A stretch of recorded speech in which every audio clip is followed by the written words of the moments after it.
School students, என்ன சொல்றீங்க? 8th standard 9th standard students வந்து ஸ்டார்ட் அப்ஸ் இருக்கு. ஓகே. ஸோ இந்த இடத்துல தான் இந்த சர்க்கிளே வந்து முடியும். வெறும் ட்ரைனிங் மட்டும் கொடுத்து பிரோஜனம் இல்லைல்ல. It has to create an impact in the society. That's not entrepreneur. It's all about the training.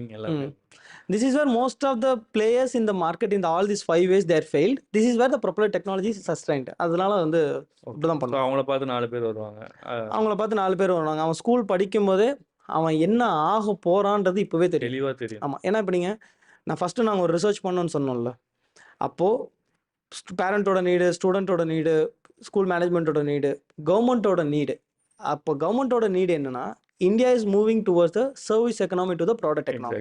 Maker economy. ஆமாம். ஸோ இப்போ இந்த மேக்கர் எக்கனாமியில் இப்போ நீங்கள் பார்க்கக்கூடிய இந்த இனோவேஷன், ஸ்டார்ட் அப்ஸ், ஃபண்டிங் கொடுக்குறோம், கிராண்ட் கொடுக்குறோம், ஹேக்கத்தான் கண்டக்ட் பண்ணுறோம்.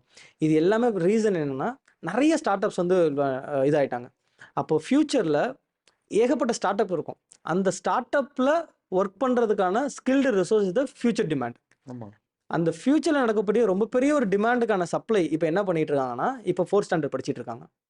ஆமாம், கண்டிப்பாக. ஓகே, அப்போ இந்த சப்ளை, இந்த ரிசோர்ஸ் பீப்புளுக்கு வந்து அப்போ நடக்க போகிற டிமாண்டுக்கு சப்ளையாக இருக்கணும்.